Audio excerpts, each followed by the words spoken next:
বাড়িতে যখন হুট করে মেহমান চলে আসে আর মাছ মাংস তেমন কিছুই ঘরে থাকে না, তখন কিন্তু একটু চিন্তায় পড়ে যেতে হয়। যদি আপনার ঘরেও ডিম থাকে তাহলে কিন্তু এই মজার ডিম কারিটি আপনিও বানিয়ে নিতে পারেন খুব সহজেই। আসসালামু আলাইকুম। এর জন্য আমাদের প্রথমেই লাগবে ডিম আর লাগছে নারিকেল। নারিকেলটা আমরা দুধ করে ব্যবহার করব। আমরা এখানে কিছুটা ডিম নিয়ে নিয়েছি। ডিমগুলো প্রথমে সিদ্ধ করে নেব। ডিমগুলো প্রায় সিদ্ধ হয়ে গেছে, আমরা তুলে নিচ্ছি। তুলে ডিমের খোসাগুলোকে ছাড়িয়ে নিয়েছি। এবার এর মধ্যে দিয়ে দিব হাফ চা চামচ লবণ আর হাফ চা চামচ হলুদের গুঁড়ো দিয়ে ভালো করে মাখিয়ে নিব। কড়াইতে 1 টেবিল চামচ পরিমাণ রান্নার তেল গরম করে নিব। ভালো করে গরম হয়ে গেলে ডিমগুলোকে একটু ভেজে নেব। 2 থেকে 3 মিনিট ভাজলেই হয়ে যাবে। আপনারা কে কোথা থেকে আমার এই ভিডিওটি দেখছেন অবশ্যই কমেন্ট করবেন। আমার ডিমগুলো ভাজা হয়ে গেছে, তুলে নিচ্ছি।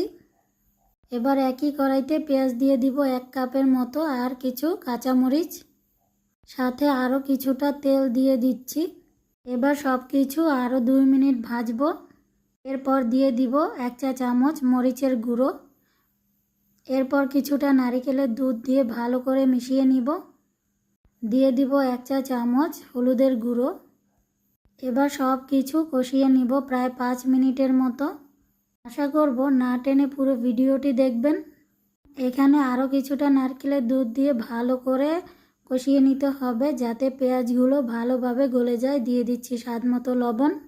বাকি দুধটাও দিয়ে দিচ্ছি। সাথে আমি আরও কিছুটা পানি দিয়ে দিব। দিয়ে ডিমগুলো দিয়ে দিচ্ছি। এখন দিয়ে দিব 2টো তেজপাতা। দিয়ে নেড়ে চেড়ে ভালো করে মিশিয়ে নিব। এভাবে রান্না করব প্রায় 10 মিনিটের মতো। আজকের এই ডিম কারিটা কিন্তু খেতে অসম্ভব মজা হয়। দিয়ে দিব হাফ চা চামচ জিরার গুঁড়ো। দিয়ে আবারও রান্না করব প্রায় 1 মিনিটের মতো।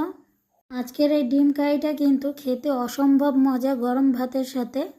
মেহমানদেরকে একবার এইভাবে ডিম কারি বানিয়ে খাওয়াবেন। মাছ মাংসের কথা তো ভুলে যাবেই, সাথে হাত চেটে পুটে খাবে। আমাদের ডিম কারিটা হয়ে গেছে, নামিয়ে নিচ্ছি। কেমন লেগেছে আমাদের আজকের স্পেশাল ডিম কারির রেসিপি?